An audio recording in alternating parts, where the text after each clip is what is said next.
I'd leave her be. The warriors of the Flower Feather clan are a proud bunch who never show their vulnerability in public, even if they've gone wingless. Oh, Chaska?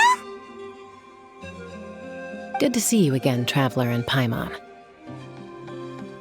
Before we carry on, let's get a little further away before Koyer notices us.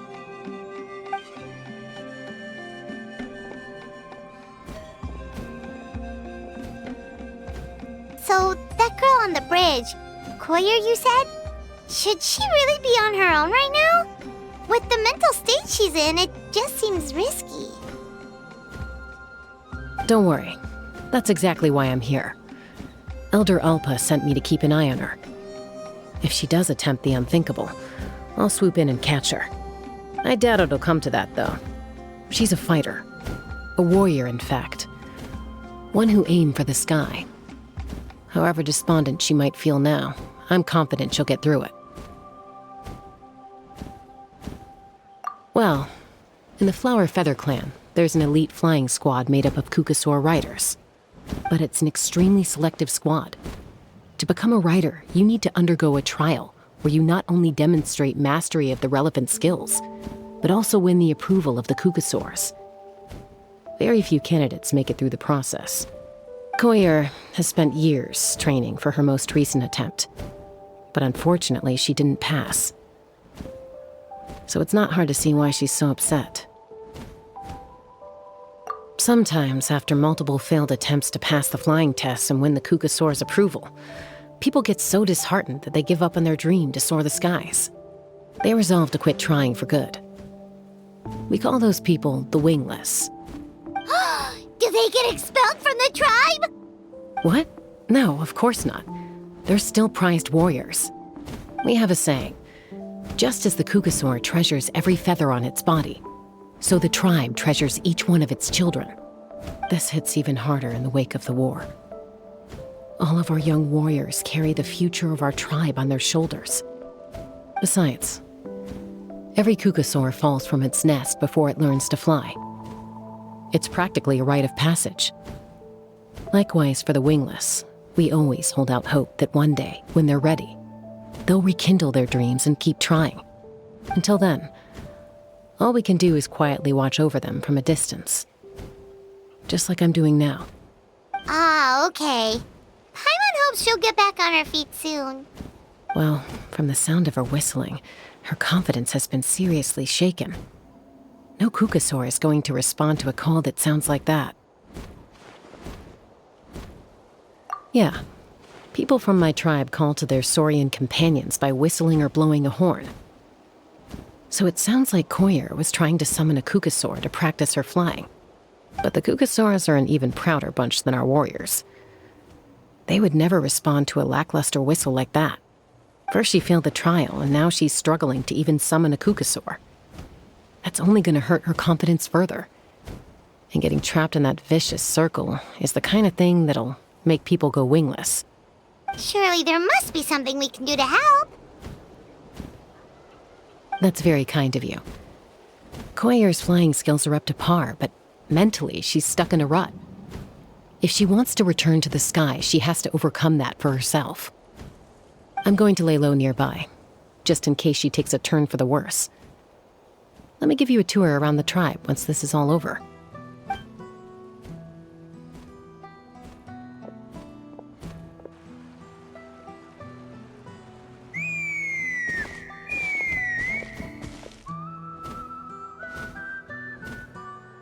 Koyer still isn't giving up. Even though Chaska said that she has to do this by herself, Paimon can't help feeling like maybe we can nudge her in the right direction. What if we could get a Kukasaur to fly up to her? That might give her the confidence boost she needs.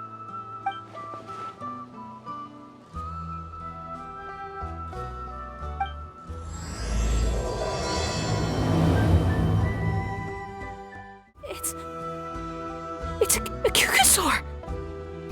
Oh my gosh! Is this really happening? I did it! I summoned one! I was beginning to think you'd all given up on me completely. Thank you.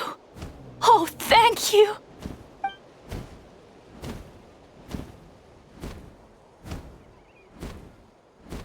Excuse me? Would you mind if we did some flying practice together? Right now? I think I know where I went wrong in the test now. I need to maintain a higher speed on my turns. So, I just gotta practice my bell tail slides and split S maneuvers.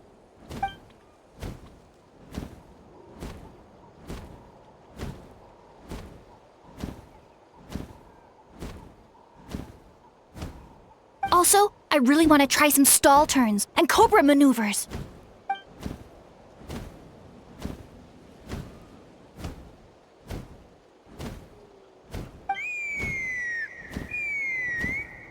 Huh? That sounded like a whistle. Is someone else trying to summon a Kukasaur? Hey! Wait! Wait!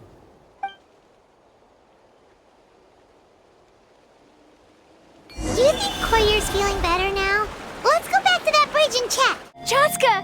I summoned a Kukasaur! They do still respond to me after all! Although, unfortunately, someone else summoned it away again before I had a chance to go for a flight. Oh, really? That is unfortunate.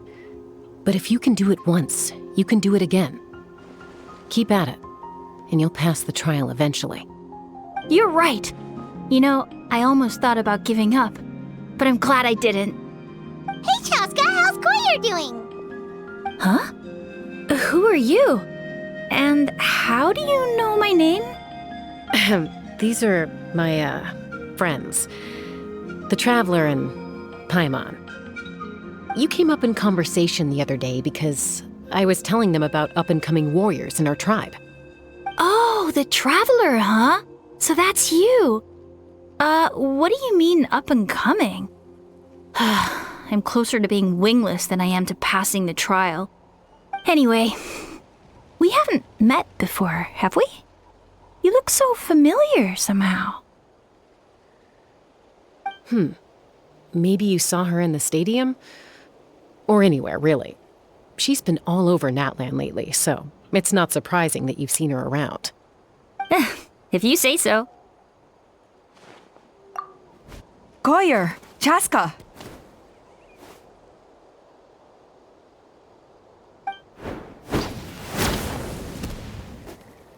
Here you are. I've been looking everywhere for you two. Oh, Elder Alpa! What's the matter? I thought I should tell you myself. We're going to redo the flying trials. Redo them? How come? This is so unexpected. And I can't believe you came out here just to tell us that in person. It's embarrassing to admit, but due to time constraints, we didn't do a proper inspection of the arena before the last round of trials began. Then we started to notice many candidates performing worse than expected. So we redid the inspection afterwards and found a number of issues which likely impacted candidate performance. This was entirely our mistake, and I apologize unreservedly. I know it doesn't make up for it, but I thought bringing you this message in person was the least I could do. Oh, okay. Chaska, these people you're with, are they the Traveler and Paimon? Huh? You've heard of us? I have indeed. Gathering intel is an essential part of being a warrior. Plus, you've already made quite a name for yourself in Natlan. Actually, I've been meaning to invite you to enjoy our tribe's hospitality for some time. Hospitality? Oh, that includes food, right? Of course it does. If you let us host you, you'll be treated quite lavishly. Mighty warriors are highly revered in our tribe. Besides, we still owe you for your help during the war. Without you, we would have suffered far worse at the hands of the Abyss. So I like the chance to show you our gratitude on behalf of the whole tribe. Mighty warriors, plural? So Paimon counts too? Paimon's starting to like you a lot. That should go without saying. Your flying skills are the envy of our tribe. The Flower Feather clan seems like a really nice bunch of people. We definitely need to take her up on this offer.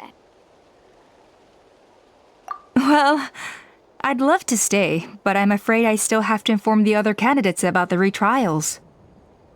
With our younger generation's future on the line, there's no time to lose.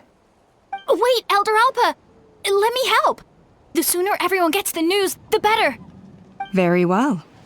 In that case, Chaska, could I leave you to entertain our guests? Sure thing.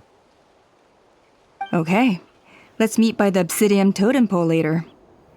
Collier, let's get going. Okay.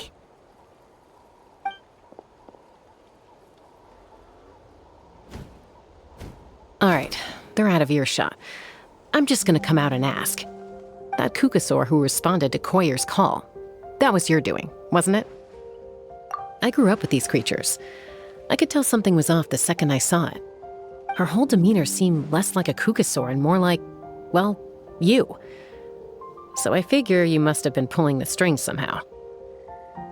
She looked very flustered when Koyer asked for a ride, so I whistled to give her a chance to escape.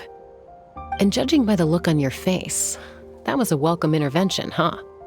It's all right. If you'd rather your hidden talents remain hidden, I respect that. I won't press you for answers, and I'll keep my speculations to myself. You're the kind of person I'd still trust even if you had superpowers. I know you'd use them for good. I think the ends justify the means in this case.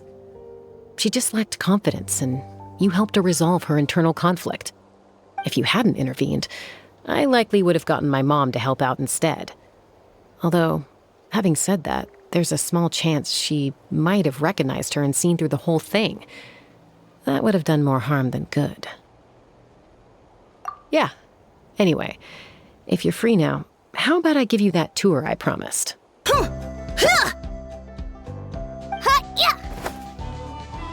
Ready? I'm gonna get you! Uh-oh. Are they fighting? Should we try and break them up? They're fine.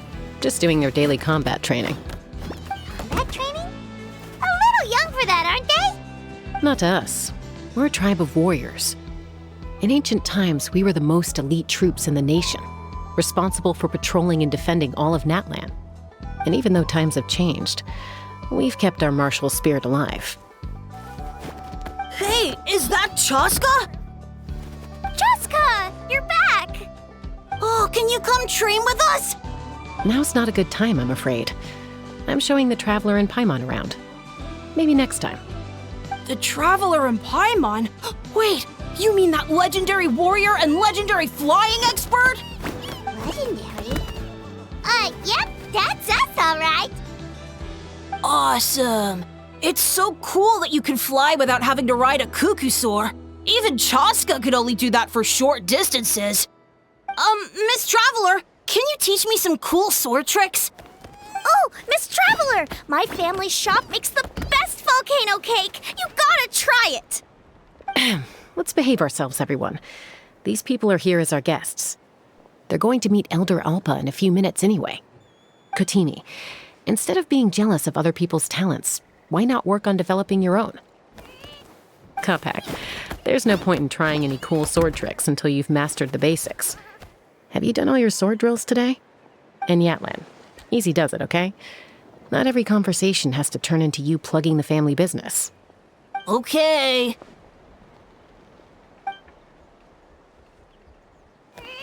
Sorry about those kids. They just got overexcited when they heard your name. Hope it didn't bother you too much. This is a volcano cake that Yatlan forced into my hands. She said to think of it as an apology gift. Whoa, it smells amazing! Traveler, you want some? Well, that's good. Yatlan will be thrilled. By the way, Chaska, those kids really adore you. You're way better with them than Paimon expected. Paimon figured you'd be more... aloof, maybe? Aloof, huh? Well, to be fair, there was a period when I was like that.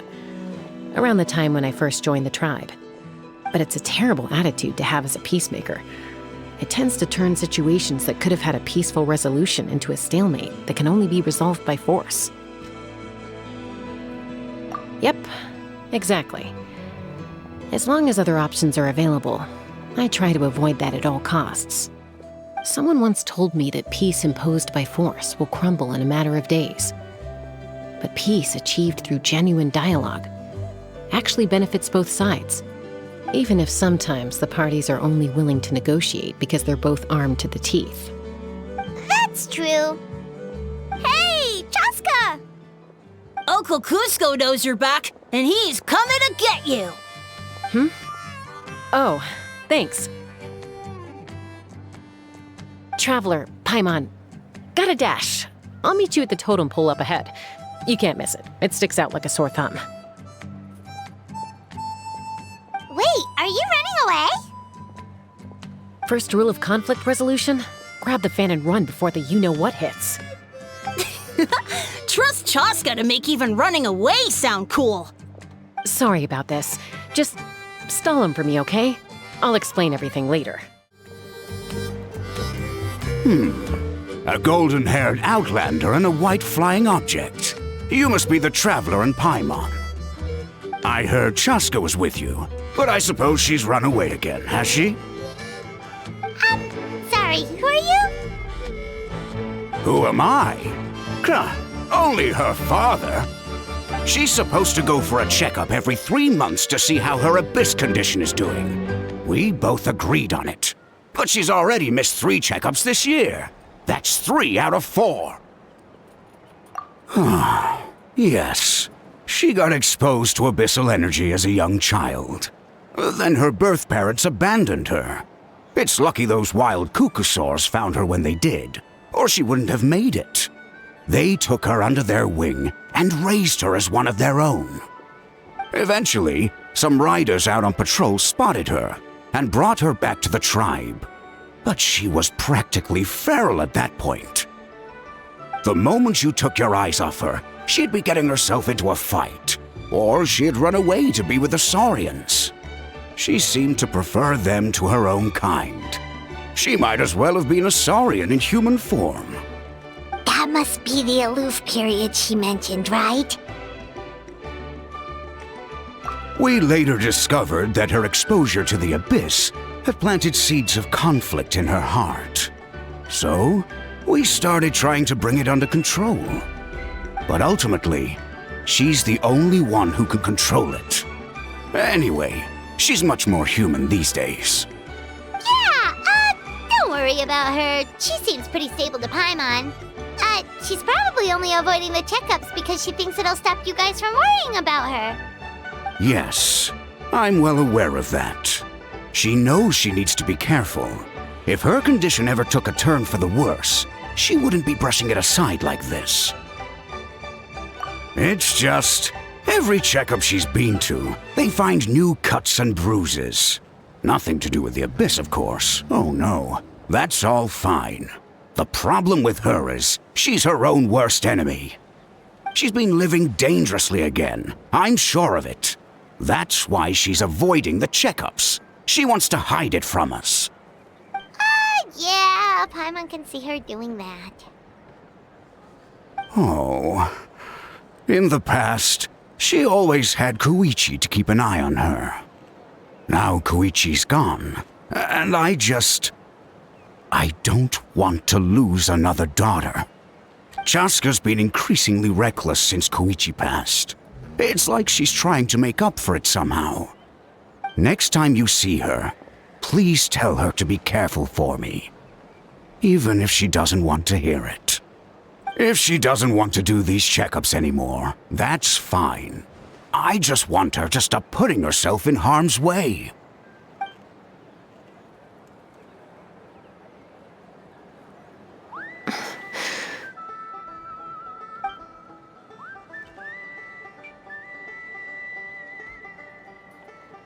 Whoa, where did the time go?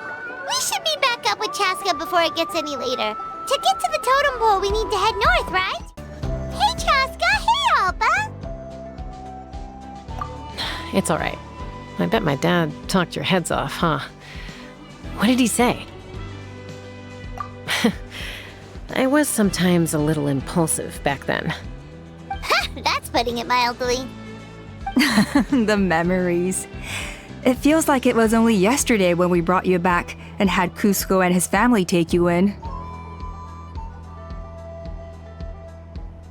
Back then, no one imagined this feral child would grow up to be the strongest warrior of the Flower Feather clan. Huh? You were the one that brought Chaska back to the tribe? That's right. Elder Alpa was already a veteran rider by then. She spotted me while patrolling from the skies and tracked down my Kukasaur mom. Mom agreed it was time I tried to re-enter human society. But I didn't know the first thing about being civilized. I clashed with everyone who had to deal with me. And look at you now, renowned throughout the land as a peacemaker. How time flies. When the day comes that I can't fly anymore, it will be up to you to look after our tribe and our flying squad.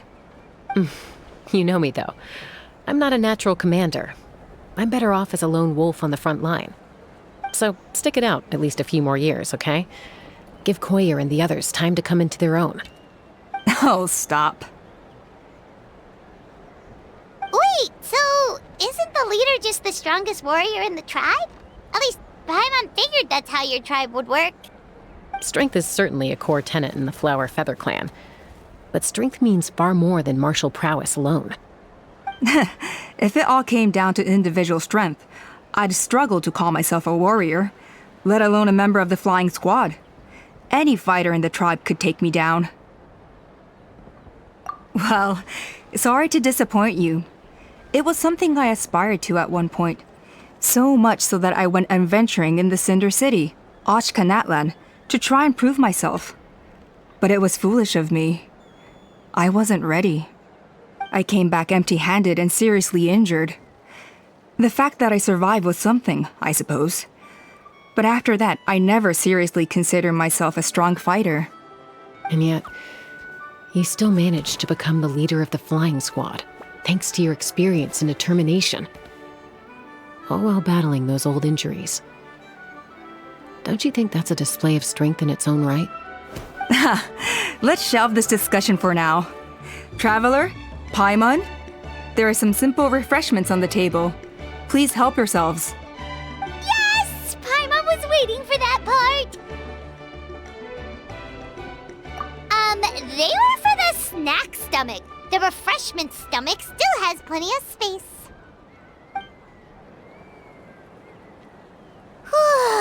Paimon is so full. Well, if you're enjoying our hospitality, feel free to stay with us as long as you like. Elder Alpa? There's, something's come up.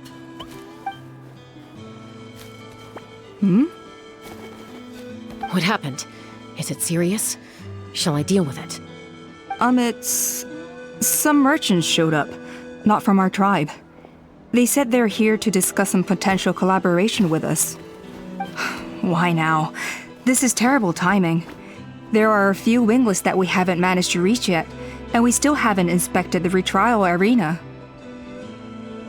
Let me handle the other errands while you meet with the merchants. You shouldn't be trying to do everything at your age. You should help too. Seems only fair after all that food we ate. Huh. Well, much obliged. Chaska, the remaining wingless are all people you know. Let's see. Pishika now manages the floating target balloons. Waska's probably still addicted to eyes on the feathered prize, and Junon spends her days up on the flying platform, staring at the Cinder City. I'll leave you to tell them the news. Are you sure you don't want to reconsider, Pashika? I appreciate it, boss. But honestly, I'm pretty happy with my life nowadays. Pashika, they're redoing the flying trials. Huh? Utoda? Ah, did Alpa send you? I was just telling Pashika the news, actually. The way things are with the tribe these days? I mean, you don't need me to tell you. This here is no future for a seasoned warrior like you. Ah, come on, boss. Do you have any idea how long it's been? I've been wingless for years now. I'm not cut out for that anymore. Of course, I'll do my part if we ever need to defend the tribe. But there's really no point in me trying out for the flying squad now. I've already made my peace with it. Not everyone has what it takes to return to the sky after going wingless. Elder Alpa's perseverance is something else. And it's okay if I'm not destined for greatness. I might not have the Kukasaur's approval, but with my hot air balloons, I can still reach the skies. Handling these balloons every day, seeing how the customers react, the looks on their faces, that's enough for me. Finding something you love doing can be just as hard as passing the flying trial. It's worth holding on to. Fair enough. It's your choice. I won't force you. Oh, by the way, you should try taking a balloon ride if you've got the time. Once you've been up there for yourself, you'll see why I love it so much. No problem. If you ever want to give it a try, you know where to find me. A retrial? What's the point? I pretty much treat life like it's a game. No Kukasaur's ever going to approve of that, no matter how many times I try. Waskar, I can assure you, Kukasaurus wouldn't judge you for something like that. Well, they must be judging me for something. Maybe I lack fighting spirit, or just don't have the talent. Not everyone's a natural like you. Don't waste your time on me. You'll have better luck with the ones who still have their heads in the clouds. In the meantime, I think I'm going to treat myself to a few more games of Eyes on the Feathered Prize. Yeesh, there's Wingless, then there's being a total lost cause. He used to be a fierce warrior, actually. But fighting spirit alone won't win you the Kukasaur's approval. Are all Kukasaurs so strict? The ones in floating target balloons and Eyes on the Feathered Prize seem pretty chilled out. It's one thing to hang out and have fun, but quite another to take to the skies with a human life on your back. Giving a ride to someone who's unqualified endangers not only the rider, but also the Kukasaur themselves. If the rider makes a mistake, they both suffer the consequences. So we have a mutual understanding with the Kukasaurs. If someone isn't up to standard, we have to reject them. Even if it means breaking their hearts.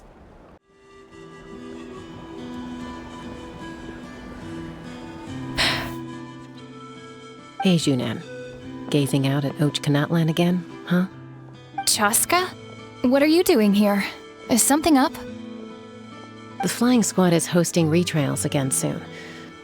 Want to give it another try? Maybe you're forgetting the definition of wingless. I've failed so many times already that I've decided to call it quits for good. I'm done. Elder Alpa always goes out of her way to come and tell me when a new trial is coming up, and it's nice of her to think of me. But nothing's gonna change. I'm not going to suddenly pass just because they're holding another trial. They're making some big changes to the arena this time, so the flying experience should be smoother than before. Koyer's gonna try again. No, forget it. If I was genuinely good enough to make the squad, the location shouldn't affect my chances. A true rider can fly confidently whatever the conditions, like you and Elder Alpa. Junan! They're redoing the... Huh? Chaska and the Traveler. You're already here. I guess they told you already then. Come on, let's go train together.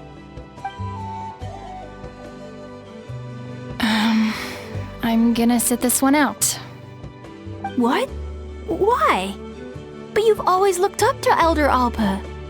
She went wingless after her injury and spent years drifting, but even she came back and made it in the end. If she can do it, why can't you? I mean, I don't have that kind of perseverance. And besides, the last thing I want to do is fail in front of her yet again. Oh, come on. You know you don't need to worry about that. All right, well, how about we just treat this as you being my mentor? Then will you train with me? I mean... Enough umming and ahhing. Let's just get up in the air and figure it out as we go. Wait! Hold on, slow down. I can't keep up. Well, that's one way to do it. They've been best friends since they were kids. If anyone knows how to get Junan out of a rut, it's Koyer. You helped Koyer deal with her internal conflict, and now she's done the same for someone else. You know, people often talk about how one conflict leads to another and so on. But sometimes in life, things spiral in a good direction instead.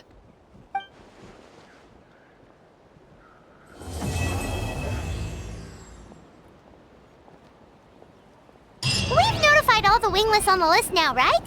Where'd you next? The trial arena. It's not far from the tribe. Oh, hey there, Chaska. Did Elder Alpa send you? Yeah, she's got other things on her plate right now. How are things looking here? Well, the inspection revealed numerous blockages all over the trial arena. It looks like they're the result of ley line disorders caused by repeat abyss invasions. Theoretically, we just need to clear those obstacles, and the arena will fill up with gaseous phlogiston again. But that's proving difficult to achieve in practice, for all sorts of reasons. Why don't you head on down and check things out for yourself? Feel free to ask the staff for more details.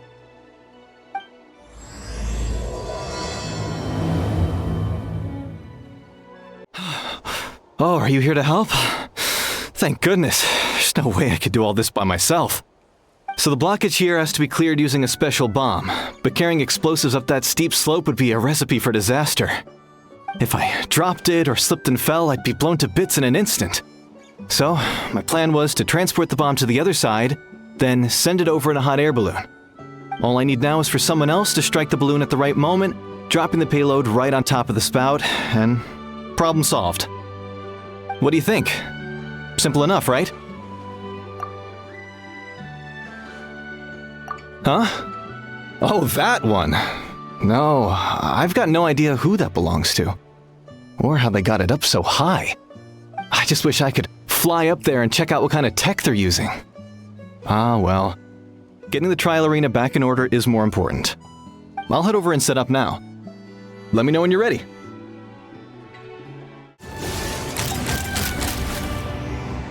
Open fire! The gaseous phlogiston is being replenished. Looks like all the spouts have been unblocked. Let's head back up. Wow, you took care of everything in no time at all. Incredible work! Now we just have to wait until the gaseous phlogiston is fully replenished. Then we can kick off the retrials. Actually, Inkanak, I'd like to do a test flight first, just to make sure we're not missing anything. Could you arrange that for me? Huh? But you only just finished getting the arena ready. There could still be other hazards we're unaware of. All the more reason to have me test it out. Think of it as another inspection. I guess you're right. With your flying skills, you won't be in any serious danger, even if there are hazards we overlooked. The conditions in this area seem a little unstable, but a test flight is the only way to catch any lingering issues. All right, I'll get things set up for you. Just let me know when you're ready. Take me up!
Giddy up!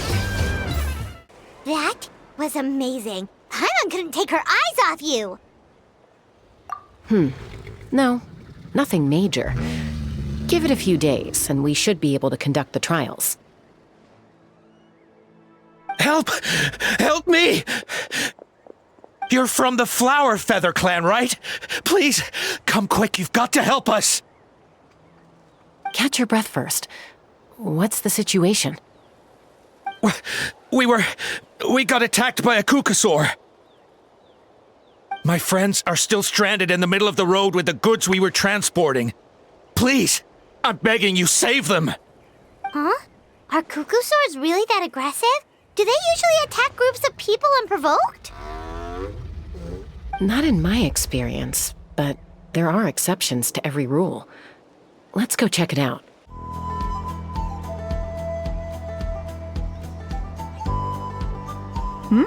Taska? Traveler? This is a surprise. Elder Alpa? Huh. So, where's this aggressive Cuckoosaur we've heard about? Already flew away. Looks like it backed off once it realized that reinforcements were coming. So why do you think it attacked these people in the first place? Was it after the food? No. These merchants are even transporting food. Ah! Thank goodness! The phlogiston wings are intact! Phlogiston wings. Thank you so much for coming to our rescue. These phlogiston wings are our most prized goods. If anything happened to them, it would ruin us. Wait a minute. Are you the merchants that were looking to collaborate with us? Wormy told me about you. Yeah, that's us. So I take it you're Elder Alpa? I am. You must be exhausted from your journey, not to mention shaking up from the attack. Let me bring you back to our tribe to rest. We can talk business after you've recovered. But Elder Alpa, what about the Cuckoosaur attack? Well, our guests here weren't seriously injured, and their goods are intact. Perhaps that Cuckoosaur was just having a bad day. There are so many of them around here. You'd expect something like this every once in a while. I don't think we need to pursue it any further. More importantly, how are the preparations for the flying trials going? Is everything in order over at the arena? Huh? Did you say flying trials? What a coincidence! Sounds like a perfect use case for our phlogiston wings. You'll be pleasantly surprised by what they can do. Oh, really? Now I'm intrigued. Well then, let's forget all about this Cuckoosaur attack for now. We have some serious business to discuss.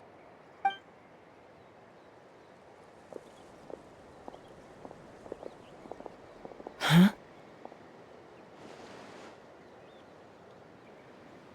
So that's it? That all went smoother than expected. Well, guess we'd better get going. Huh? Chaska?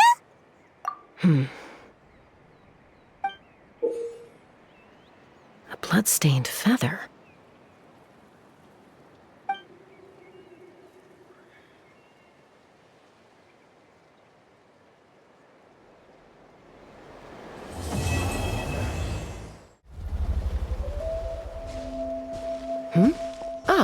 Traveler and Paimon. You came. Yep, and it looks like we made it just in time. Although, can't say the same for the Cuckoosaurs. Bit of a low turnout, huh? Yeah, you'll see why soon enough. All right, get ready. 3, 2, 1, fly! Whoa! We're really flying! I feel light as a feather. I'm flying without a Cuckoosaur. These phlogiston wings are awesome! What's going on? Paimon can barely believe her eyes. How did they fly all on their own? The merchants we ran into that day were selling a product called phlogiston wings. It's a flying machine worn on the back. To operate it, you just use a handheld trackball that controls the flow of gaseous phlogiston. That's incredible. Yeah, if Natlan mass adopted this technology, it would revolutionize our mobility and responsiveness in times of crisis. Just think of the countless tragedies that could be averted. I feel like I'm dreaming. Did I really just fly on my own without the help of a Cuckoosaur? You'd better believe it. Plus, you just passed a flying trial. Right, Elder Alpa? Elder Alpa? Should this really count as a pass if we did the trial using phlogiston wings? Why not? The scoring rubric is about flying performance. It doesn't specifically say you have to ride a Kukusaur, does it? Yeah, maybe, but I mean, even Chaska had to ride a Kukusaur in a trial, right? And the whole point of the trial is to test both your flying technique and your ability to work with a Saurian companion. Well, if we can fly by ourselves, maybe we don't need to test the ladder anymore. Chaska, Traveler, what are your thoughts on this new invention? You see? Even the Traveler agrees. I agree that they have strategic value, but I don't think it makes any sense to evaluate candidates by the current testing standards if they're using phlogiston wings. Why? Shunan finally mustered the courage to go through with this, and now you're saying it doesn't count? I don't have any experience using these wings in battle, nor is it immediately obvious how to incorporate them into the existing systems in our tribe. Taking a longer-term perspective, I think we need to start by getting thoroughly acquainted with how these things work. Then we can develop a new trial format with new assessment criteria, tailored to candidates using the phlogiston wings. You all raise valid points. But Chaska, while your proposal sounds perfectly reasonable, it would probably take years to put it into practice. We lost so many people in that war. These phlogiston wings could be exactly what we need to strengthen our forces and boost morale in this trying time. And as for real-world battle experience, there will be plenty of opportunities to gain that. I have high hopes for you, Junon. Huh? Hey, stop staring into space! Say thank you! Oh, thank you. Thank you, Elder Alpa. You have nothing to thank me for. Remember, the way you got your wings back was by relying on yourself. Oh, Elder Alpa! Bad news! Kukusaurs are attacking the merchants again! Again? Okay, everyone, stay put while I... Huh? Chaska?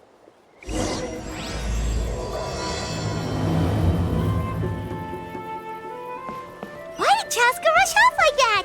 And then Elder Alpa and the others too? Anyway, let's go see what this is all about.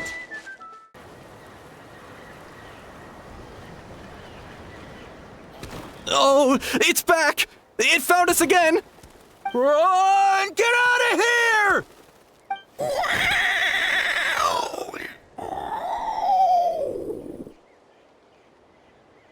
Curses! She's really riled up this time. Hey! Stop running! We'll never outrun a creature with wings! Get back here and let's fight!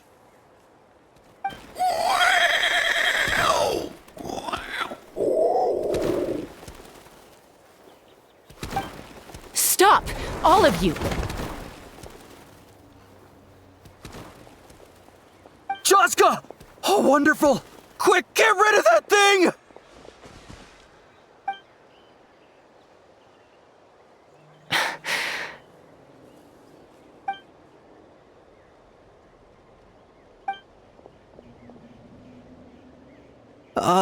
What's going on? Why isn't she doing anything?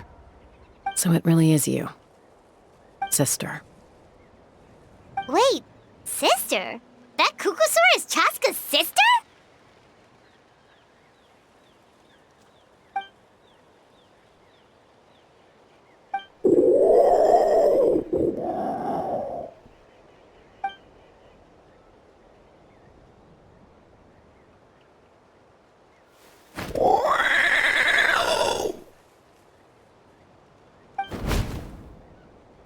Koya, wait! Is Chaska gonna be okay? Should we go check on her? Is everyone all right? We're okay. No serious injuries. Thank goodness you all got here just in time. Chaska, are you okay? I'm fine. Sorry for making you worry. No point. She's an expert at hiding her tracks. Once she's shaken you off, you'll never catch up to her. At least, I always used to lose to her at hide-and-seek when we were kids.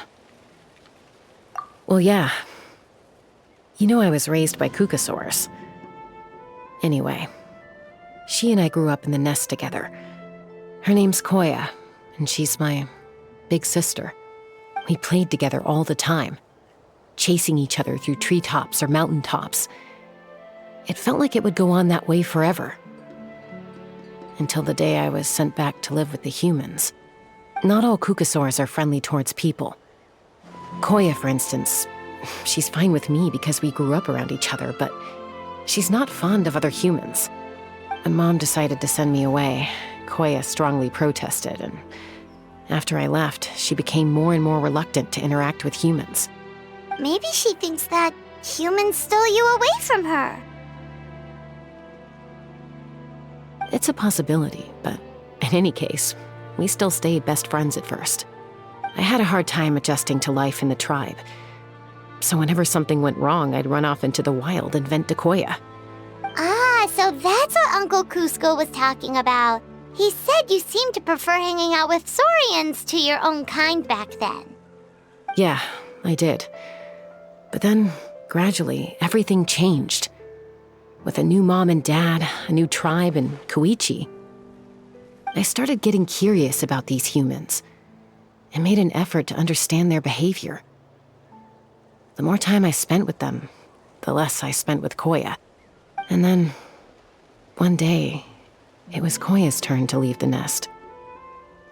She sought me out and asked if I was willing to leave the tribe and go live in the wilderness with her. As far as I can remember, that was the first time she ever approached a human settlement on purpose. So, how did you answer her? Well, I wouldn't be standing here talking to you if I'd said yes. No, I was torn. On the one hand, I'd already made up my mind to embrace my new family and accept my human identity. But I also knew that Koya wasn't a fan of humans, and I didn't want to disappoint her. She took my hesitation as an answer. She saw it as a personal betrayal, threw a huge fit, and then flew off. We hadn't seen each other since, well, until today. Not for a lack of trying, though. I tried asking Mom where Koya's new nest was so I could talk things out with her. But Koya had already asked Mom not to tell me where she'd moved to. It must be hard for Mom, being stuck between her two daughters. So I didn't press the issue. And I didn't go looking for her. If things carry on like this, I need to make sure I find her before anyone else, even if she doesn't want to see me. For now, let's bring the wounded back to the tribe, and see what Mutota and Elder Alpa have in mind. So, I hear there's been another Kukasaur attack. Ha! I knew it! They're wild animals, and they can't be trusted. Hey, show a little respect. The Kukasaurs are our partners. Maybe in the flying squad, but they don't give a hoot about the rest of us. Well, now that we have the phlogiston wings, do we even need the Kukasaurs anymore? Are you kidding? How are we supposed to protect our tribe without them? I didn't mean it like that. Huh? Protect our tribe? Or are you just scared that your precious flying squad will lose its prestigious position? You take that back! Things are changing so quickly.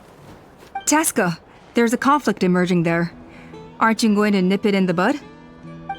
The whole tribe's talking about this now. Breaking up a single fight won't solve anything. The real source of conflict here is the phlogiston wings, and what happened with Koya. On any other day, people would just brush this attack aside. After all, clashes between wild Kukasaurs and humans are no more common than those between people. But now that the phlogiston wings have entered the equation, it's sparked a debate over whether our tribe needs the Kukasaurs at all. I worry that we risk repeating the mistakes of the Cinder City. Back then, Lord Ochkan's hatred of the Saurians nearly destroyed the peace forged by the Pyro Archon. Chaska, to prevent things from deteriorating further, I'd like to task you with restoring peace to the tribe. I will. Traveler, you've already done so much for Natlan, and the Flower Feather clan has no right to ask more of you. But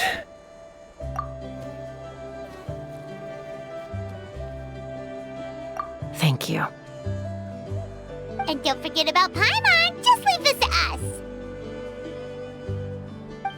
This whole situation has unfolded so quickly that it's put us on a back foot. To tell the truth, it makes me a little suspicious. You think someone might have orchestrated all this? It's possible. Leave it with me. I'll look into it. Also, Chaska, could you try to keep a low profile while you're out there digging around? We don't want to give our hand away. I'll do my best.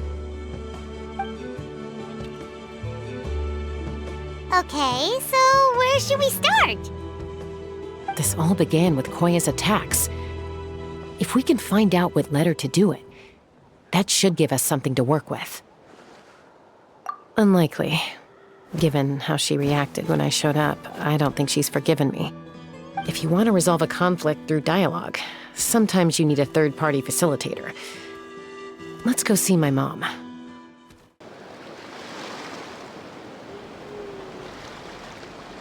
Wow, so this is where you used to live as a child? Mm-hmm. When I was little, we used to do this thing where I'd jump from the top of this tree, and Koya would fly over from the platform and catch me in midair. Or sometimes we'd both fly from the treetop together, and then after some aerial maneuvering, she'd throw me up onto that platform. After we got a bit older, we went to the nearby shores looking for even greater heights. Ah! Stop! You're gonna give Paimon a heart attack! Oh, really? I just thought it made a fun story. Then I'll share more with you when there's time. Anyway, back to the matter at hand.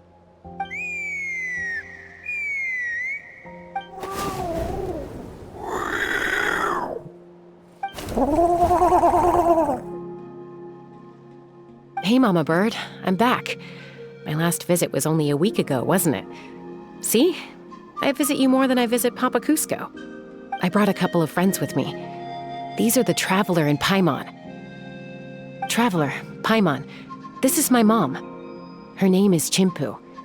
In the human tongue, anyway.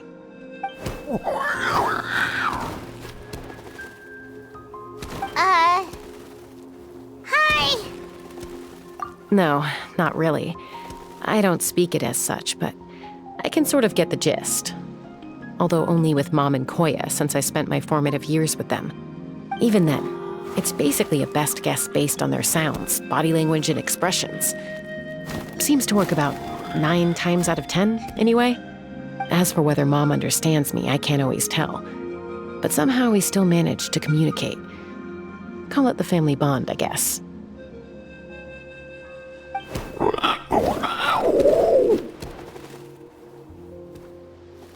Don't worry.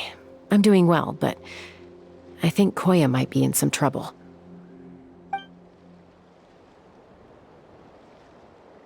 I know she's never been a fan of humans, but she's never deliberately attacked them before either.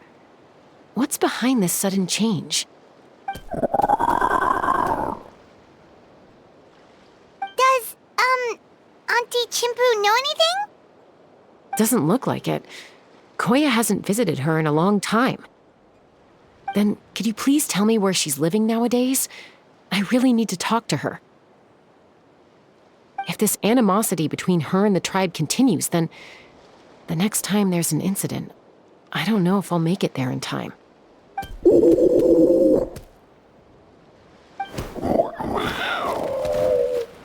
She said she'll take us there. Thank you, Mom.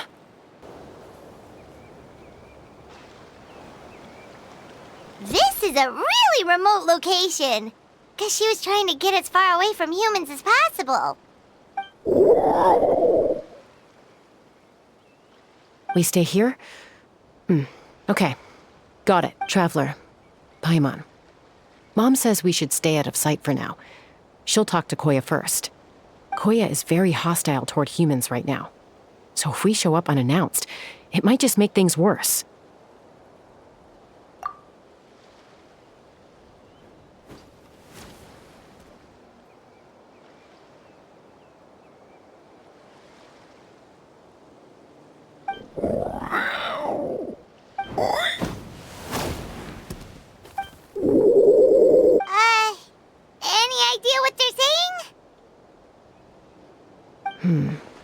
Sounds like things are more complicated than I imagined. There's evidence in this area suggesting that Koya might have been the victim of a human attack.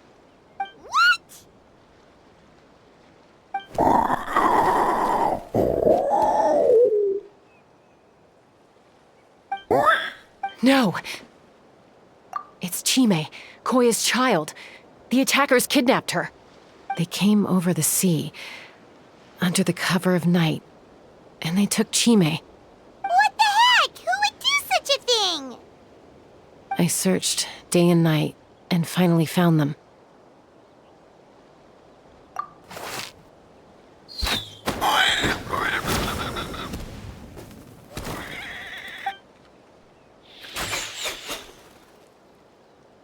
Oh, yeah! T'Pol's contraption is working like a charm! Got her in one! Hey, there's another one! Wait, is that the one that got away last time? Who cares? Just get them all! T'Pol pays us per catch.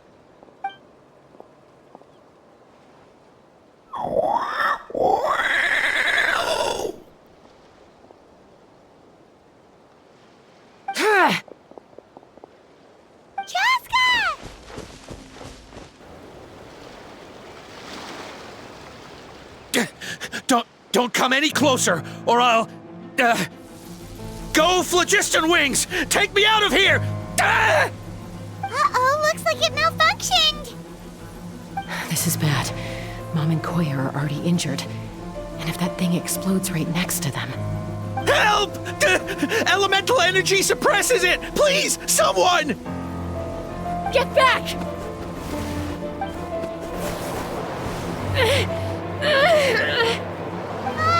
It's still going, and it's getting worse. Guess we need a more permanent solution. All right then.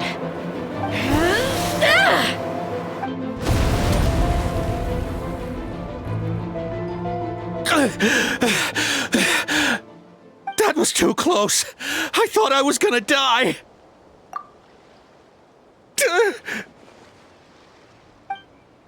Answer us honestly. Were you the ones who attacked Koya before?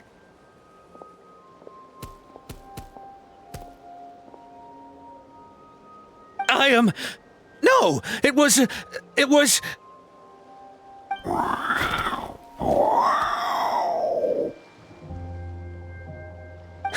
Well, she says it was you. Just tell me, who sent you here? It was T'Pol. He told us to catch all the wild Kukasaurs we can find. And he also said that this Kukasaur has become a thorn in his side, so it needs dealing with urgently. T'Pol? Huh. Sounds familiar. But where from? Well, he tends to send his orders in writing. He pretty much never communicates with us in person. When he does, he wears a mask to hide his face. And whenever we trade Kukasaurs for Phlogiston Wings, we deal with his henchmen. So you didn't even make those wings? All we did was slap some labels on them and transport them over here, to make them look like they're imported. To make it harder to trace their origins. I don't know, honest! Well, that's mighty convenient, huh? What about if I held a gun to your head? Would that change your answer? No need. I'm sorry. I'll tell you everything I know. T'Pol doesn't tell us much, but he always stresses that he wants them alive. So that gives us some clues. This is just a best guess, of course, but we suspect that the gaseous phlogiston stored in the trackballs is drawn directly from the Kukasaurs. What?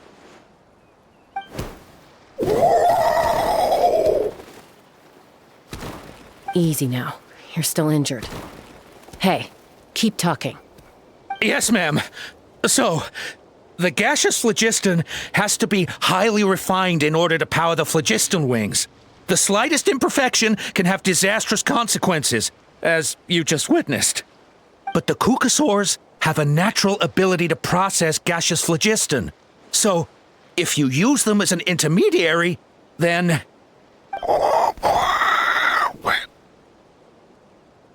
That's enough. So the Kukasaurs you took, where are they now? T'Pol should have them.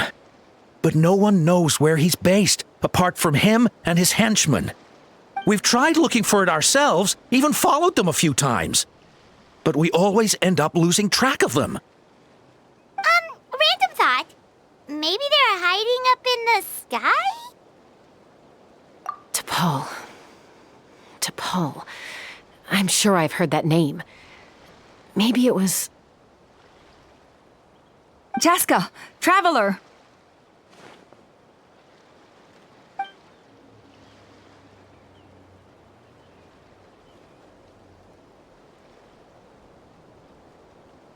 That voice! It's Alpa!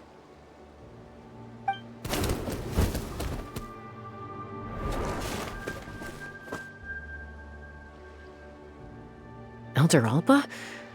What brings you all the way out here? Well, I was patrolling nearby when I heard the sound of an explosion. What's going on?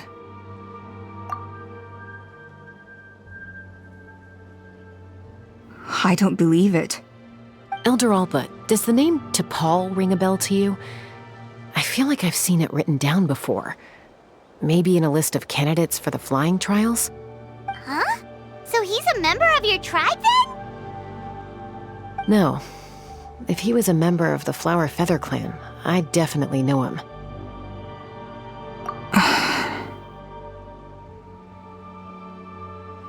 Now that you mention it, I do remember a young man from outside our tribe who came to participate in our flying trials once. You were away on a mission at the time, which is probably why you don't remember him. He was a craftsman from the Children of Echoes, but he'd always dreamed of soaring the skies, so he wanted to join our flying squad. The Children of Echoes? That's rare.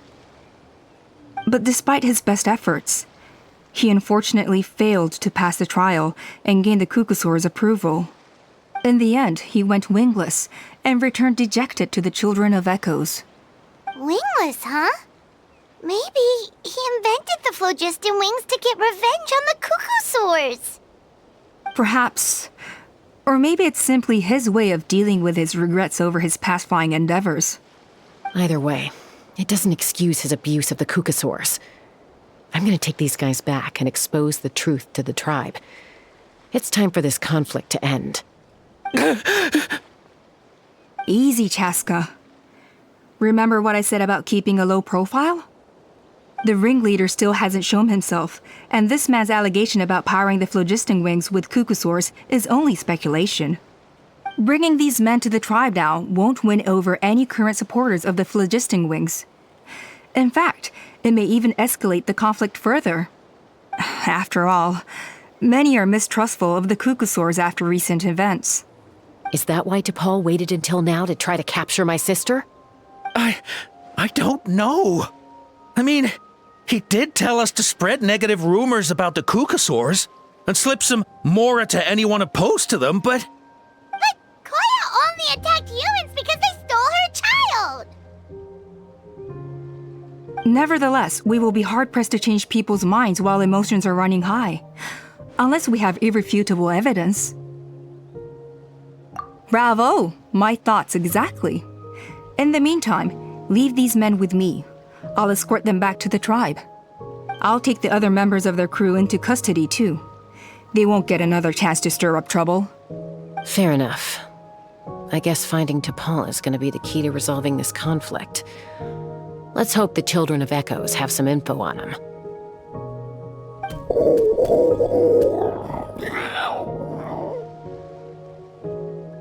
Sorry, whatever it is, it'll have to wait till this is all blown over. I have to fix this situation before it spirals out of control.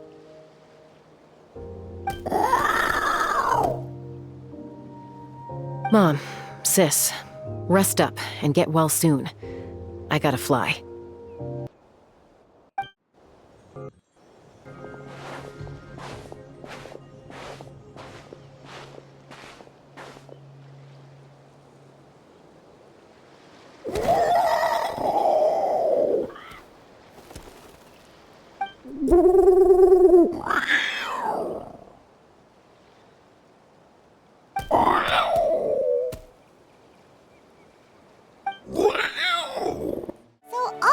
says that T'Pol's from the Children of Echoes. But how do we track him down? Just ask around until we find him? Let's start by talking to someone we know.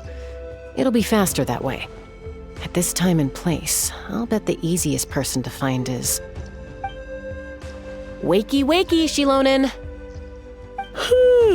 Oh, it's you. Okay, give me a second. I'll come down.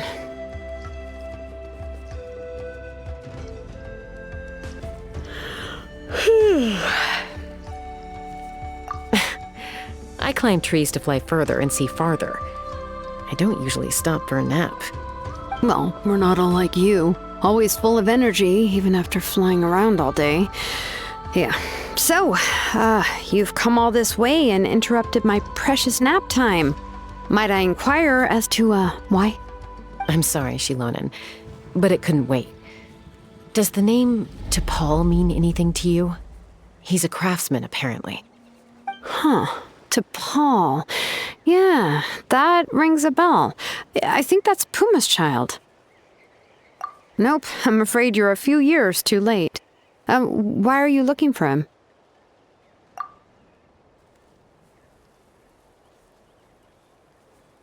Huh, phlogiston wings. Wow, okay. The kid actually pulled it off. Well, looks like, no more rest for me today. Pulled it off? You mean he's tried making something like this before? Yeah, he started trying to build a flying machine right after he got back from the Flower Feather clan. So right after he went wingless, then. Was this flying machine anything like the gun you made me? You mean your gun that's harder to tame than the proudest Kukasaur? No, he wanted to build something that allows anyone to fly freely, even if they're not naturally gifted. But he never got very far back then, though. Blew up his workshop a few times and barely made it out alive. I never really kept up with him after that. His parents traveled a lot in their youth and only returned to the tribe after he was born. But they settled in a remote area and don't interact with other people much. Which means most people in the tribe don't know them very well. Your best bet is to chat to his direct family. I'll, go get Puma. Wait for me in front of the workshop. I won't be long. I'm back. Allow me to introduce T'Pol's mother, Puma. Hello, we're... Oh, save the pleasantries. I don't want to spend any longer talking about that boy than I have to. Huh? I disowned him long ago. He is no child of mine. All he cared about was his pipe dream of reaching the sky. Oh, we tried to talk sense into him, but he was obsessed. And then when he left us, he spouted some nonsense about building a workshop in the sky to avoid the constant criticism of us ground dwellers. He left his notebook behind. Whatever questions you have, you can look for them in there. I am done talking about him. He's no son of mine. He never called me Mom anyhow.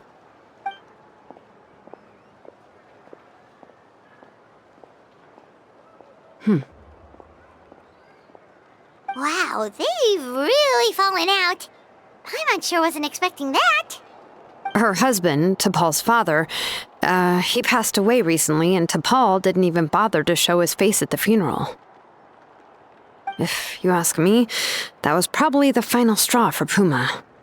I'll go keep her company. If there's anything else you need, just come and find me. Thank you. Okay, so this notebook is the only lead we got now, right? What's in there?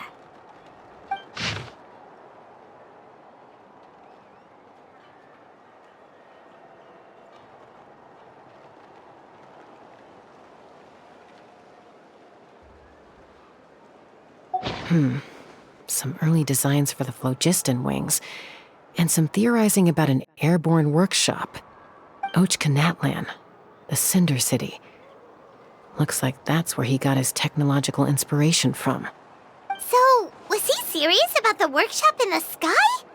But that's such a big project for one person. Do we think he actually pulled it off? Oh, yes! The one from the trial arena that was super high up! That balloon has been there for a while, and everyone's been wondering how it got up there, but what if that's the wrong question? What if it started off even higher up, above the clouds and out of view, and it only descended to its current height due to some kind of malfunction? Part of T'Pol's workshop? Seems likely. If T'Pol's base had been hiding above the clouds this whole time, that would definitely explain why Isidore couldn't find it. I totally called it! But how do we get up there? Chaska, can you even fly that high? By myself? Possibly. But with a passenger, no chance. I doubt even phlogiston wings could take you up that high. At least, not without that relic T'Pol mentioned in his notebook. Yeah, and he's probably holding on to it. We'll have to find another way. Nope. That's way beyond Paimon's altitude. Also, would you really expect Paimon to go up there and take on T'Pol all by herself? Let's not worry. Just because we can't think of a solution doesn't mean no one else can. I'm not the only flying expert in my tribe, you know. Oh, good point. We should go ask Elder Alpa! And Mutoda. He was quite the flying ace back in the day, too. Let's head back and see what they suggest. How's the sleuthing going? Hanging in there. She seems to have calmed down now. I'll check in with her again later. I think something about handing you that notebook meant she was finally able to let go of a few things, so maybe this was for the best. Chaska, you're finally back. Things are getting really tense in the tribe. Have you made any headway with your investigation? Some people even think we arrested the merchants just to support the flying squad and crack down on the phlogiston wings. We found some promising leads, but there's a major obstacle standing between us and the irrefutable evidence we need.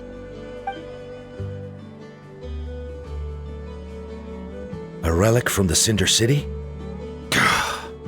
So Och Khan's still managing to sow discord, even after all these years. An airborne workshop and a hot air balloon above the trial arena. And that's where you're trying to get to now? Neither phlogiston wings nor a Kukusaur can take you that high up. Do you really think that's where T'Pol is hiding? You know what? There might just be a way. Really? Do you still remember those spouts in the arena? When they were all blocked, the gaseous phlogiston was trapped and unable to flow. But now, it's flowing freely. If we were to block them up again... You mean all of them except the one at the very top of the arena? To build up the pressure there? Precisely. With all the gaseous phlogiston flowing through one spout, it would create a high-pressure wind current. And then we just ride it up into the sky! Yes, it has its risks, but with Chaska's abilities, I think she could manage it. It's an extremely risky approach, but I agree that it's feasible. If you want to give it a try, check with Inkanak at the trial grounds. She can explain how to block the spouts. Chaska, if anyone has a hope of seizing this evidence from the high heavens, it is you. We'll do our best to manage the conflict within the tribe while you're gone. Hopefully, it'll buy you some time. Chief, we should put a defense plan in place, just in case. Goodness me, that is a very bold idea. Maybe so, but we have to act fast. What's the quickest way for us to block off the spouts? From a technical perspective, I'd have to advise taking some measurements and carefully planning this out first. But I'm guessing that's not what you want to hear. Then we'll have to take the rough and ready approach. See the solid phlogiston over there? Our prior inspections revealed that some kind of stable structure has formed inside, making it highly damage resistant. It's not without its weak points, but unless they're all struck at the same time, the structural integrity won't be threatened. So, what happens if we do strike them all at once? It'll collapse. Okay, I see where you're going with this. Yeah, you got it. As long as you hit all the weak spots at once from the right angle, the solid phlogiston will fall right on top of the spout and block it up. You're right about rough and ready. Sounds like my kind of plan. It actually worked! But wait, how are Paimon and the Traveler supposed to get up there? Koya can give you a lift. She's actually been following us this whole time.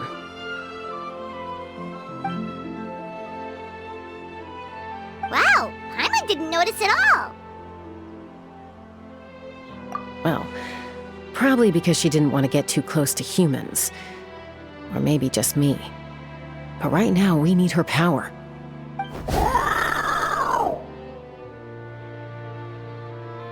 Whoa, you didn't even have to summon her! Yes, up there. That's probably where Chime is. All right, let's go have a little talk with this T'Pol.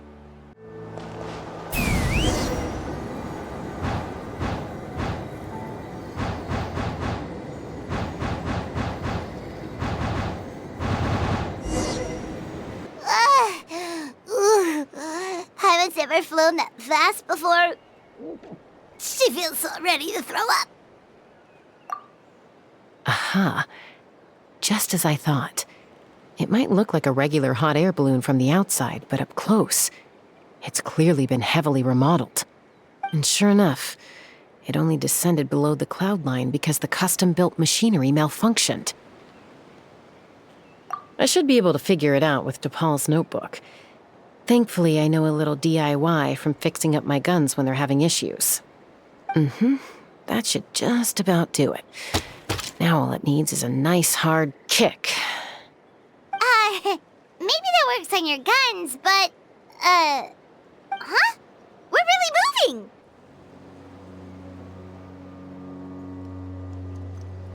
Here it is! The workshop in the sky! Oh, you gotta see it to believe it.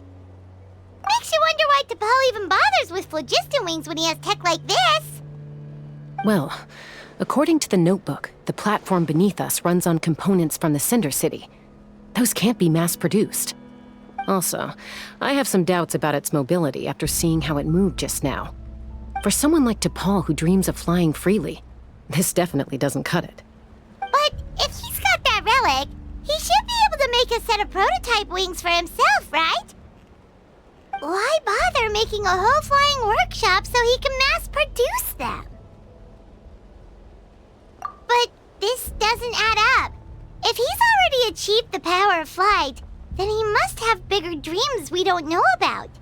But what? With any luck, we'll find the answers in his workshop.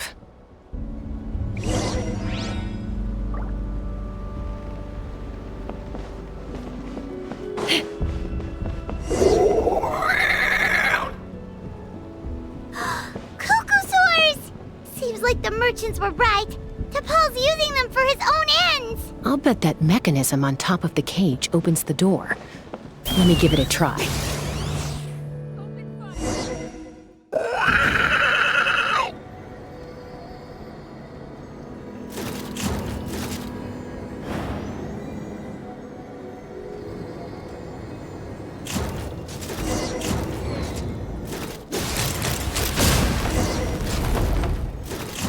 Why won't it fly away like the others? Is it... She's still breathing, but barely. By the looks of it, T'Pol was using these cages to extract phlogiston from the Cucusaurs. Once a Cucusaur is drained of phlogiston, it becomes too weak to move.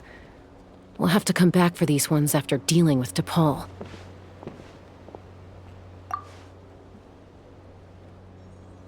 Let me see. Looks like a record of his phlogiston research. Log number 330. With the support of... I was finally able to launch the airborne workshop. Even though it relies on the relic for 80% of its power supply, I've at least taken the first step.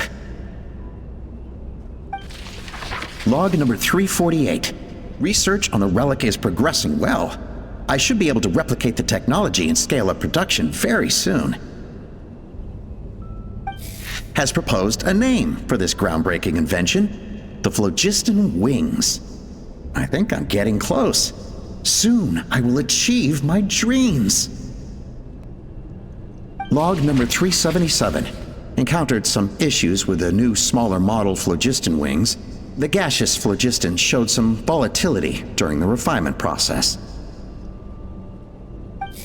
Thinks we should proceed at a more cautious pace with the refinement experiments. But after so many past failures, I have to prove that I will succeed this time. Log number 114. Ran an experiment using cucosaurs to refine gaseous phlogiston. It was a success. Log number 117. I've started recruiting merchants and hunters to capture wild cucosaurs. Log number 121. Major breakthrough in the efficiency of phlogiston yield. Huh? So many parts have been crossed out! Yeah, probably the contact he alluded to in his other notebook. Guess he has a benefactor. Did anyone else notice how the numbering system in this notebook suddenly changed halfway through? We haven't got time for textual analysis, I'm afraid. Grab the notebook and let's press on. Hey, look here! More of T'Pol's notes!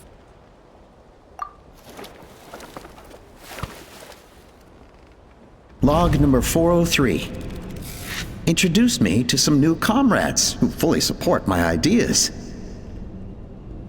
I told them that some saurians are blessed with wings, and some people with natural gifts, while the less fortunate among us can only look on longingly as they seize the skies. But I also told them that progress can erase individual differences. Think of the tools humanity has made to fight back against wild beasts. The law we have put in place to even the playing field between the strong and the weak. I promised them that our research will be the new frontier of human progress. With our phlogiston wings, the power of flight will no longer be for a select few to enjoy. Imagine a world where the skies are for all to share. I only hope that when we finally achieve this goal, will be proud of me. Imagine a world where the skies are for all to share.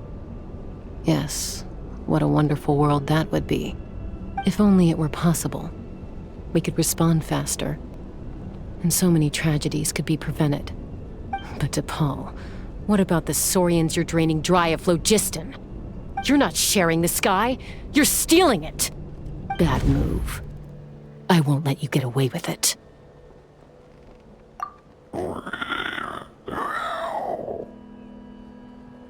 I'm fine. Let's keep moving.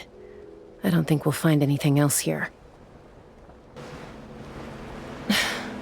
I can't believe he captured so many cucosaurs. But right now, we have to focus on solving this problem at the source.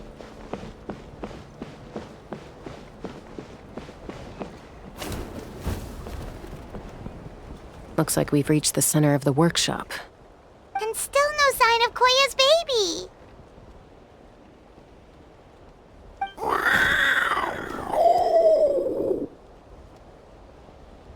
Let's search this area for now.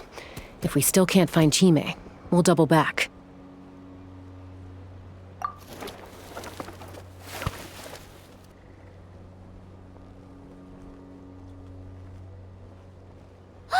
Chaska, Traveler, come quick! What is it? Did you find Chime? Not yet, but look! It's another one of T'Pol's notebooks! All right.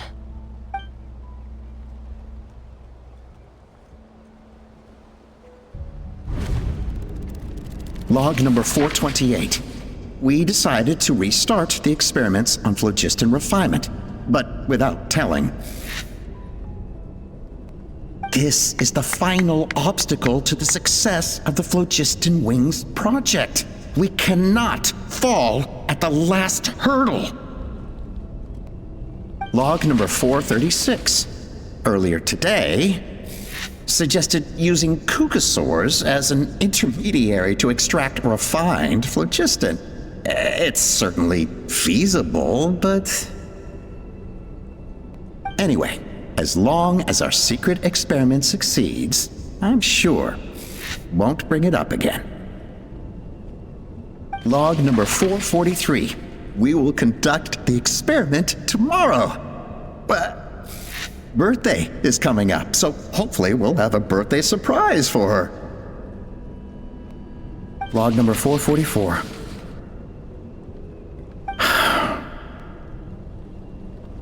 Huh? Why is this log empty? I guess whoever wrote down the log number was prevented from recording the results.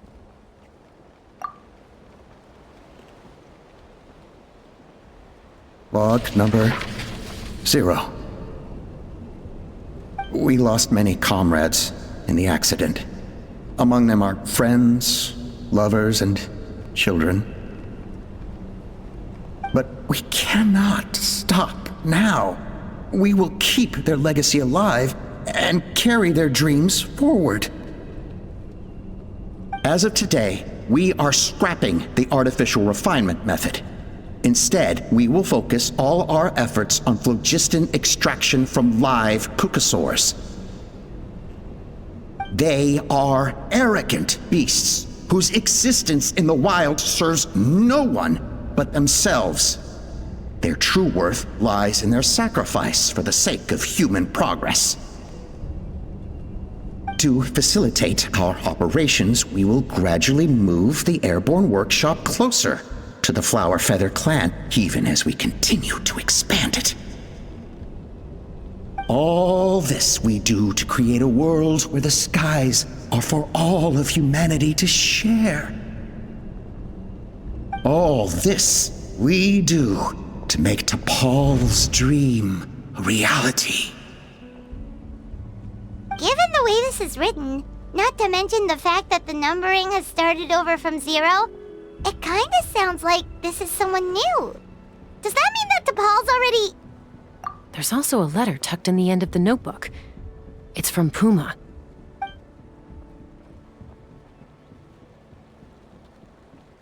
T'Pol, I don't know where you are right now, so I don't know how to reach you. My best bet is to send this letter to the Flower Feather clan. Your father is gravely ill.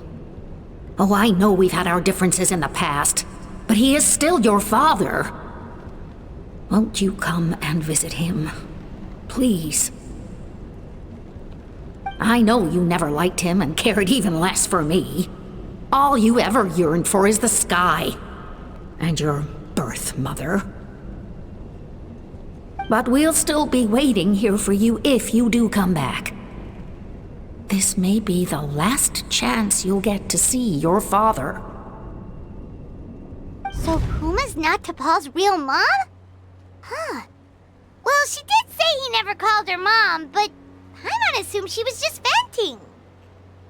We know that T'Pol's father passed away quite recently, and this letter looks recent. By contrast, the writing in this notebook is old and faded. It looks like the real reason T'Pol didn't attend his father's funeral is because he'd long since passed away himself. If we ask ourselves why this letter was sent to the Flower Feather clan, why T'Pol always yearned for the sky, and how he got his hands on a relic from the Cinder City, it all points to one answer. That's right. T'Pol was my child. He was born during my days as a wingless wanderer. His birth gave me new hope. I wanted to become the kind of mother who spent her days as a valiant rider, soaring the skies. Not an aimless, wingless nobody. But his father wanted to settle down, to give his child a safe, sheltered life in his tribe.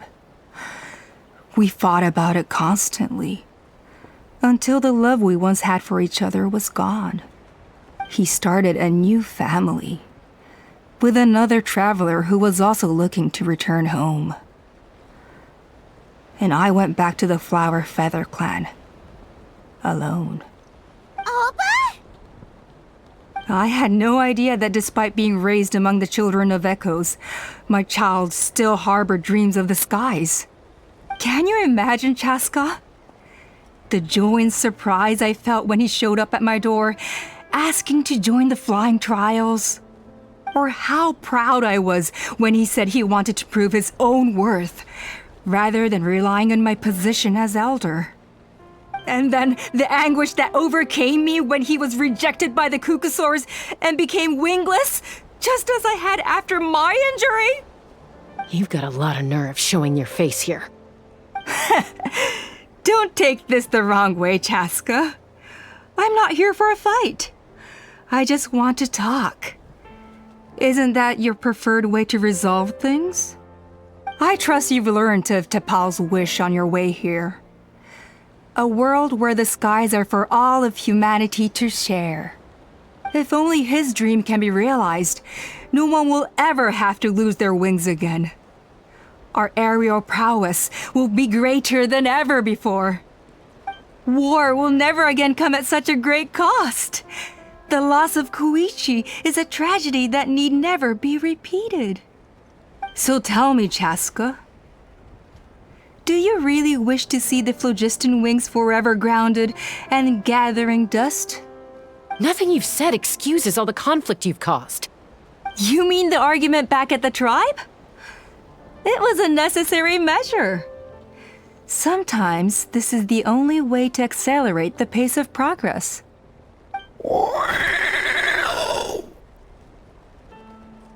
Is a mother harming her children when she coaxes them into swallowing a bitter pill? Of course not. It is a brief moment of suffering for the greater good, and the child would come to understand this in due course. The phlogiston wings are that bitter pill. We will never progress as a tribe if we cling to the scraps the Cucusaurs offer us. Once the people have embraced the phlogiston wings, they will never look back. Even if they learn how the refined phlogiston is sourced. They will convince themselves that the sacrifice of a few Cucusaurs is a small price to pay for our dominion over the skies. But this I had not anticipated. I barely had the chance to introduce the phlogiston wings to the tribe before you found this place. Your plan was hardly foolproof. Yet, it can still be salvaged. Chaska, traveler, you are the hope of humanity. I'm sure you have your doubts about my methods, but know that my love for humanity and for Natlan is genuine. You know me, Chaska.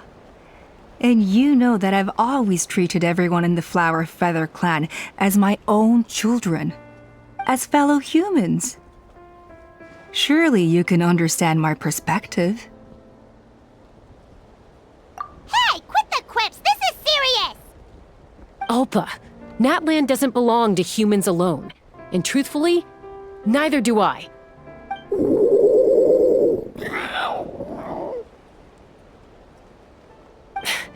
How many times has the Abyss invaded Natlan now? And yet despite how much stronger it is than us, Natlan still stands as a nation of humans and Saurians. Peace imposed by force will crumble in a matter of days, because social bonds are what hold a civilization together. Weren't you the one that taught me that? And yet you would break the bond we share with our Saurian companions to take more power for ourselves? That's as stupid as hacking your own arm off to use it as a club. They are wild beasts, driven purely by instinct. How could they possibly understand human social bonds? How did someone like her ever become a writer? You overestimate them. They bow to the strong and shun the weak. That's all there is to it. They never gave T'Pol a second glance when he was at his lowest, nor me when I returned injured from the Cinder City. It's all about survival of the fittest for them. Plain and simple. They obeyed me once I proved myself stronger than them, but the moment it serves them better, they'll abandon me in a heartbeat. You're wrong, Ulpa. They only reject the wingless because they don't want to fly anyone to their death. Chaska, I will promise you this. Only the unruliest wild Cucusaurs will be used for phlogiston extraction. The ones who have nothing else to offer to humanity. Well, that's too bad. Because I know a few unruly wild Kukasaurs who don't think that idea is gonna fly. Namely my mom, my sister, and me. And the others? To us, they're friends, family, even children. So if you want to put any of them in one of your cages, you're gonna have to go through us. Is that right? I knew you might be difficult to convince. Maybe this will change your mind.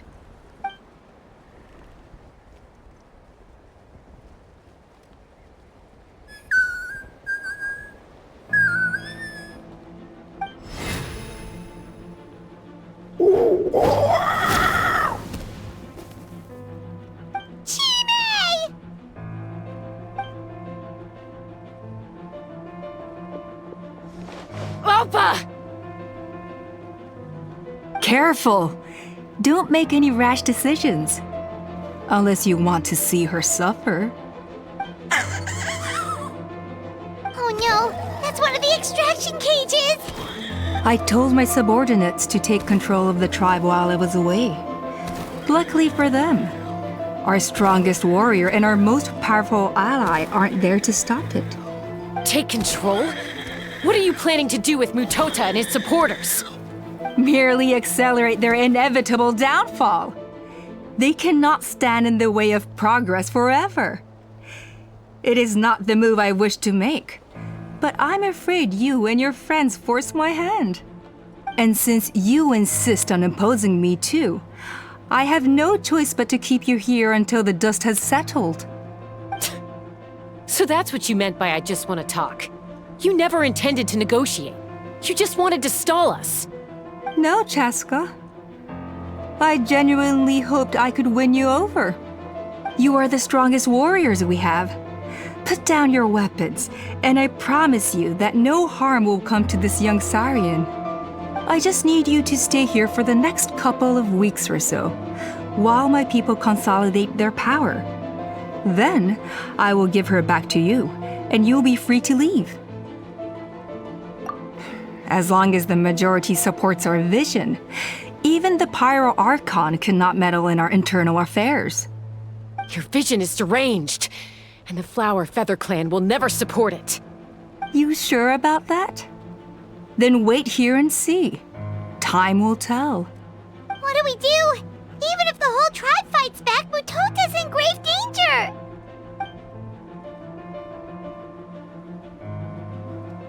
Stop delaying the inevitable! Drop your weapons and get into the cages, now! She's still holding Chime hostage. Is there really no other way?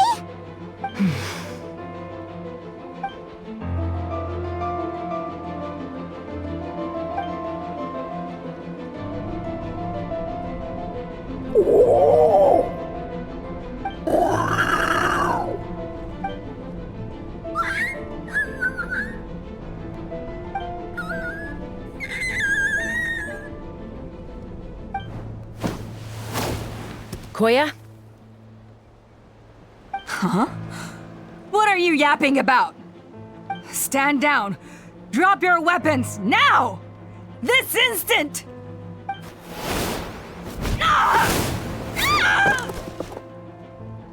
No! The relic!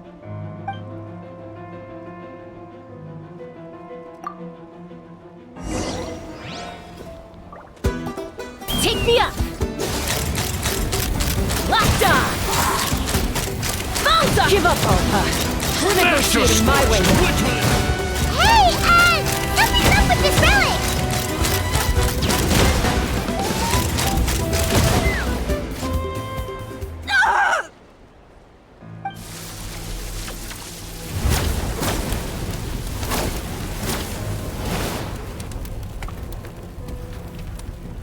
No! What is she doing? She'll bring us all down with her! But why? We stabilized the relic! Maybe it got damaged in the fight. If we don't think of something fast, this whole workshop is gonna fall apart. No. They're directly beneath us. My beloved tribe!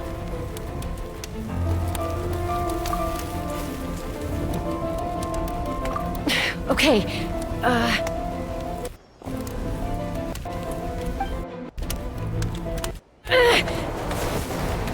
It's too powerful. This ain't a toy like last time. I don't think I can just throw it aside.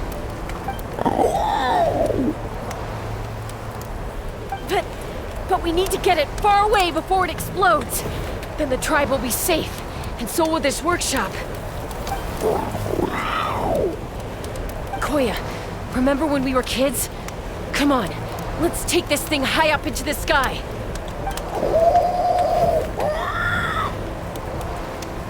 Don't worry, I know I can get rid of it before it explodes. We're talking some surface wounds at most. All I need is for you to catch me at the end, just like old times.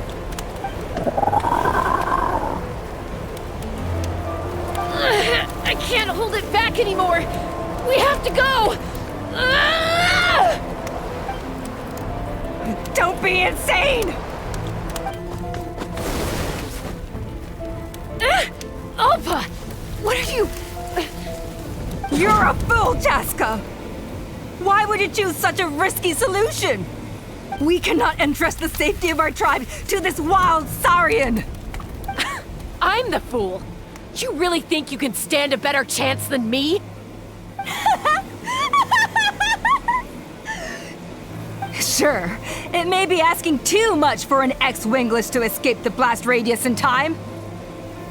But I can fly it a safe distance away, even if it's the last thing I do.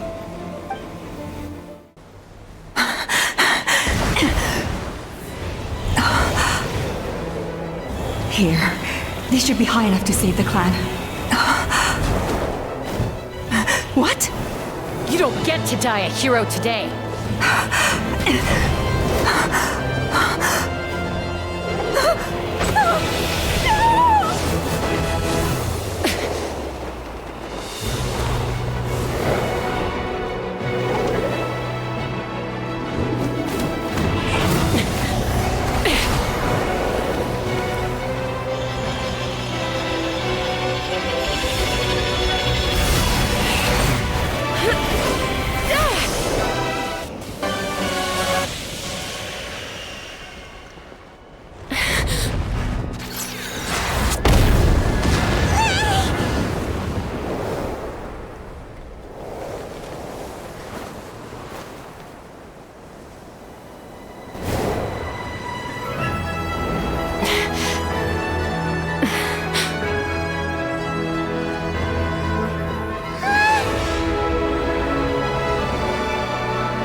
Koya, are you hurt?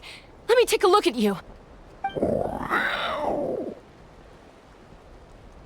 What do you mean, I'm fine? Didn't I tell you to catch me on your back? Why did you try to shield me from the blast?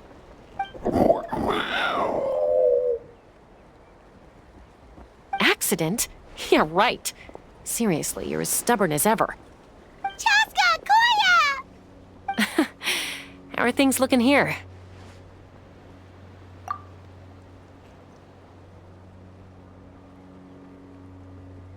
I think that's putting it mildly. I owe you one. Again.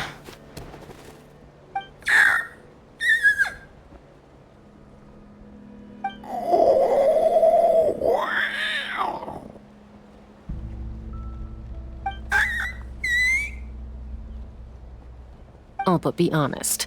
Do you still think Kukasaurs can't form bonds? Mom, I'll figure out the refinement problem. I'll find a way. You don't need to worry about it. I just need some more time. That's all I ask. Please just trust me. Just this once.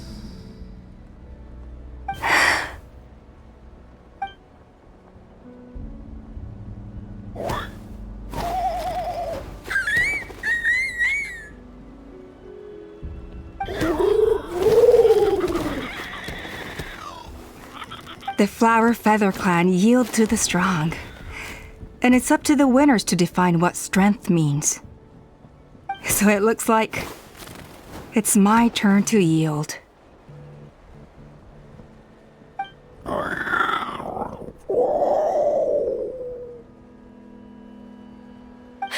Koya! Koya!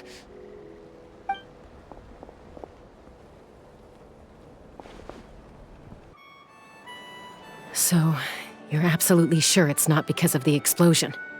Yes, for the 10,000th time, I'm sure. The blast barely touched her. The reason she fainted was old injuries playing up, compounded by overexertion in recent days. The moment she finally relaxed, all the built-up stress finally caught up with her. And no wonder. Honestly, she's just like you. Anyway, now you know how we feel when you go off risking life and limb. Your mother and I would both appreciate it if you lived less dangerously. You know she wrote to me from the Masters of the Night Wind, just to scold me for not doing enough to keep an eye on you. If she wasn't so busy with work, you can bet she'd come back here and chew us both out in person. I'll find an opportunity to apologize to her. I promise. You'd better. No more avoiding us, okay? And don't get me started on all the checkups you've missed. Got it. Got it. Huh? Koya? You're awake. I'll go let everyone know. Hey, but we're not done talking. What are we gonna do with her, Even after everything that's happened, she still hasn't figured out how to start the conversation with you. She keeps saying, I don't think Koya has forgiven me yet. But if you ask me, she's the one who's scared to open up and have an honest conversation. For all her confidence, she's a very sensitive soul underneath. You'd think as a peacemaker, she of all people would know how to reconcile with her family after a falling out. She must have been a handful growing up. Thank you for being there for her.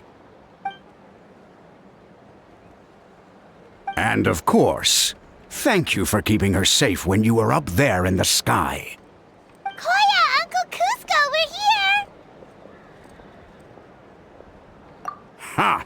I was just telling her that she's not to go chasing danger with Chaska ever again. Cusco, I understand how you must feel.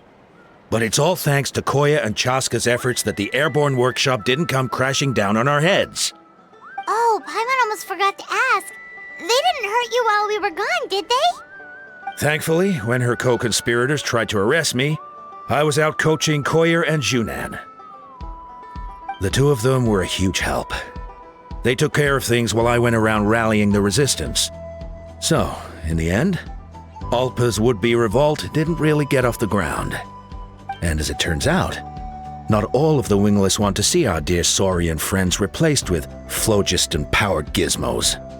I'm so sorry you got mixed up in this, by the way. We should have caught on to Alpa's scheme sooner. We could have saved so many Kukasaurs from getting hurt. Most of the airborne workshop has now been dismantled.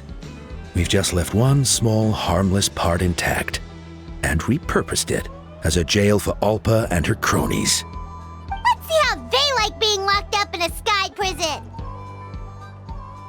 So, it looks like there's just one last conflict left to resolve. Peacemaker, you're up. I said I had to wait until things had blown over, didn't I? And now they have. But I still have no idea what to say.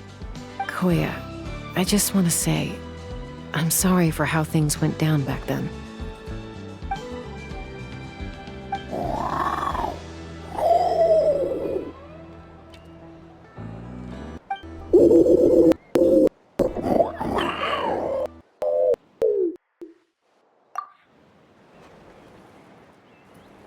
Huh? Does this mean you're not mad at me anymore? There's that family likeness coming through again. But that day, when we ran into each other.